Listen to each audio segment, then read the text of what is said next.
So Chris has worked at Touchstone for 18 years. I have been 18 months. I originally started at Touchstone 20 plus years ago with many of the faces around here, and through many jobs moving around, I came back home 18 months ago, and it's been great to do that. And as Chris said, we've spent a lot of time going through processes around cloud, InfoSec, that kind of thing. We hope to enlighten you with our findings today. As will become apparent, I don't present very often, and I was thinking about the last time I presented was about 3 years ago at a consultants' day, and it was on HMS Belfast, and my presentation was a little bit later on. And although it's obviously moored, by the time I stood up, I had really bad motion sickness, and I was sort of like, just couldn't stand there. So I did my presentation, sat down with my head on the desk. So I was quite excited not to feel nauseous, so excited that I've written half my cue cards upside down, but there we go. When we looked at what the subject line was, actually it's not choosing the right cloud solution. It's no longer an option to cloud or not to cloud, as we would say. If any of you were here for John's last year, he did a very good presentation around whether it's shared private hosting, whether it's public hosting, vendor, etc. I think now it's just going to be in the cloud. When we looked at just before lockdown, I think there was a lot of, I worked on the finance side of the business, and we had a legacy product, and that sort of sat in a corner. You know, the server was in a corner, had a half-drunk cup of coffee, and then when we went into lockdown, nobody could access that. So we spent a lot of time actually talking, you know, the accounts team, going back to the office, dismantling this server, setting it up in the living room. And ever since then, you have seen this drive to being able to operate more effectively and remotely. Is that going to... Apparently the battery's about to die. Yes, thank you. Sorry. Is it plugged in or...? No, it's not plugged in. What? Carry on, Chris. Do you want to go on to the next slide? There's no power cable.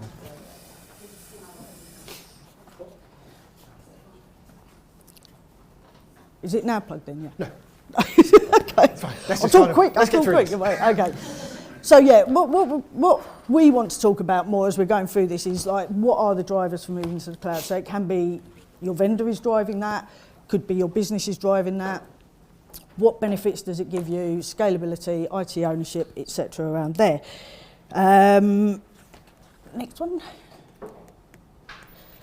So vendors are obviously, as Pete alluded to in his thing this morning, like we have on-premise software, and then we have the software that is born in the cloud. A lot of the software that we now support that was initially just on-premise is now got cloud options, but we're finding quite a aggressive, probably not the right word, but a big direction to moving more towards people going up into the cloud. And obviously from its strategic decisions with these vendors, things like financial sustainability to get that recurring revenue, operational efficiencies, and hopefully by not having to support multiple versions of on-premise systems with different platforms, and they can add security, etc. around it. They can invest hopefully more in innovation, integrations, and improving those systems. Yeah, next one. Customer benefit. So obviously the benefits are faster deployments, almost getting your automatic updates, scalability, flexibility. The patching cycles have always been a bit of a pro and con, because you don't, in most cloud, you don't have a lot of control over when these new features come out. And that's why when historically we would look more at having it in a kind of a cloud where you can manage that process. So Touchstone Cloud was one of those in the interim. But when you come to doing this, you've decided you're going to go to the cloud or whatever, then we come on to InfoSec. And InfoSec suddenly want to ask a lot of questions, should we say. Has anyone here had any experience with InfoSec or is a member of an InfoSec team? good because most people who either work in InfoSec team sit in a dungeon and think up really, really strange questions, and anyone who has had to answer an InfoSec question is probably rocking outside said dungeon. And Chris and I have spent an awful lot of time recently going through InfoSec, and InfoSec is a massive thing. And InfoSec, it basically revolves around, the InfoSec team will ask an awful lot of questions throughout not only a sale, but ongoing relationships. So it's usually yearly, just to make sure that there is ongoing maintenance to secure data, compliance, accessibility, encryption, something I can't read without my glasses on. I don't know why I took those off. Access controls, data, and hang on, and who will be the interlocutor? No. What's it called? Interlocutor. Does anyone know what an interlocutor is? Chris? Point of contact. There you go. Why they can't? I don't know why. Like, so when I first moved to TSM, I was gifted an InfoSec, and it took me 9 months to complete. And that was the first question: was who will be our interlocutor? I think it was, which is just point of contact. So I don't know. Anyway, after I completed it, I was very happy. It had gone backwards and forwards. They finally signed it off. 6 weeks later, they sent me the next year's one. And I was like, nothing's changed, apart from the questions. Thank you. So, InfoSec, there's a core triad of InfoSec, which revolves around confidentiality, so only those authorised can access the information. Integrity, which means maintaining accuracy and the consistency of data over the entire life cycle. And availability, ensure that those users authorised have access to the information and resources when needed. Hence CIA. Also, you have to have evidence of security certifications and standard the vendor complies with. Basically what that means is how our suppliers manage, and what that will generally mean, there will be a due diligence document, and we've had a couple recently. Amy, I know you've had one from us recently, to make sure that if you are going to InfoSec, you have an InfoSec team, that the supplier has got appropriate controls, certifications, whether they've got Cyber Essentials, Cyber Essentials Plus, and whether they can provide any of the ISO certification. Also, how is your data protected and encrypted? So is there a data protection plan? Am I doing this right, Steve? So there must be a data protection plan in place to A, protect personal data, B, to identify personal data, and C, to protect said identified personal data. And there must be a disaster recovery plan in place should there be a ransomware attack. More importantly, are there any GDPR responsibilities for any personal data held, particularly around special category data, which is sensitive information? How is the critical data protected? Do any critical systems or particular areas of critical systems have any controls in place to prevent unknown devices from gaining access to said sensitive information? How is this done? Is it encrypted? Which basically is a reversible process which converts data to an unreadable format, good for confidentiality. Or hashing, which is an irreversible one-way process that creates a fixed size, unique string of data, which is good for data integrity. The next thing is, where is the data stored and processed? Will there be a middle staging area? Where will the data be stored? Is it encrypted? How long will it be required in each individual area? Will security profiles and access controls be needed in each area that is going to be used over the course of the project or the data? Is there any backup or a recovery process? Will DR be needed to be put in place? And is there any antivirus or malware software in use? What are the access controls? Is MFA in place? Who has access to the environments and how will they be accessed? Is logging in frequently monitored, and where will access be gained from? Will it be in the UK or will it be somewhere else? What security policies are in place, and what staff risk there is? There's a few of us who had to do an IT training session recently because they clicked on a link on an email internally. So it's making sure that people are aware not to use things like public Wi-Fi and click on random links. And the last one on here is what are the vendor's incident response and breach notifications? Is there a plan in place to detect, respond to any recovery from security incident data breaches, and how are cyber attacks responded to? And that's pretty much it. So, is your environment covered? Are there security things in place? Can only certain people get in? That would be a much more easier way of asking. That's a rundown of InfoSec.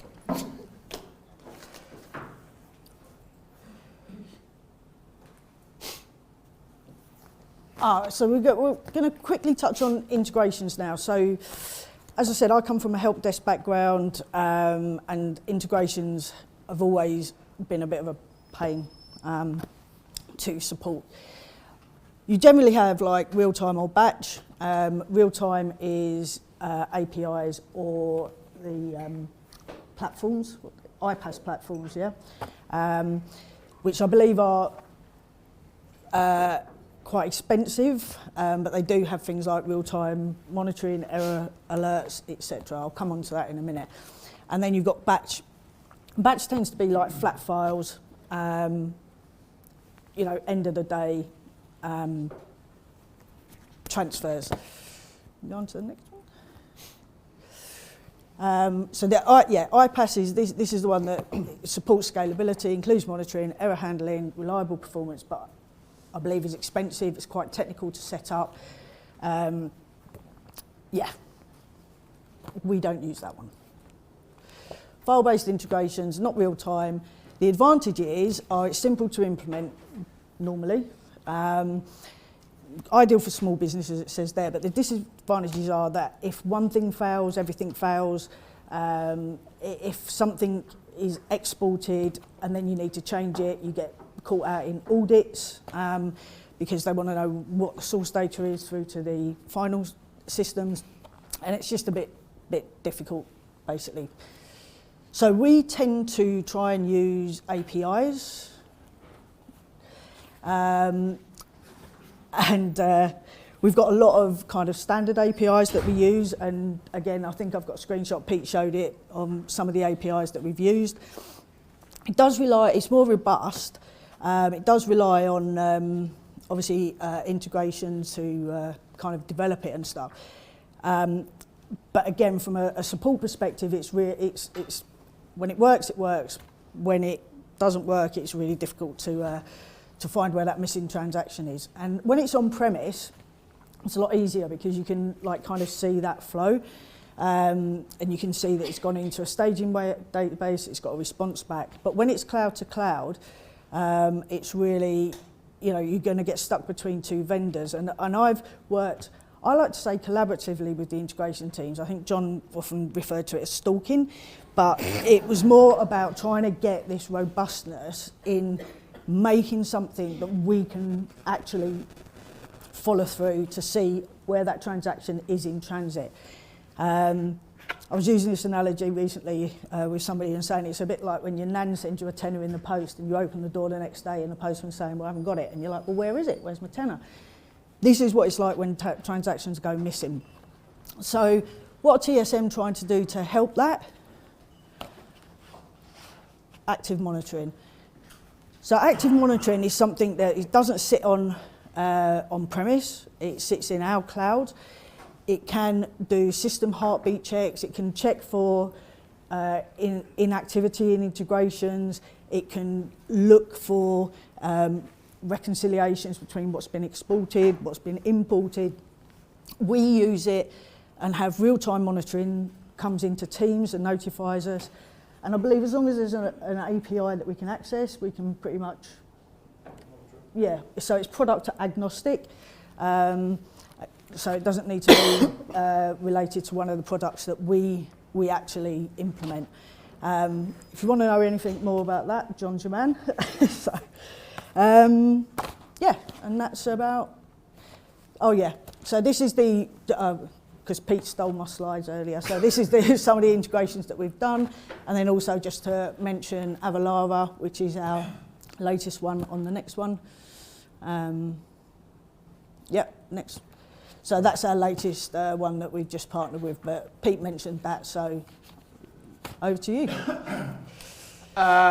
Due to time, I'm going to part the reporting over to Russell and Stuart because they're going to be talking about this shortly. There you go.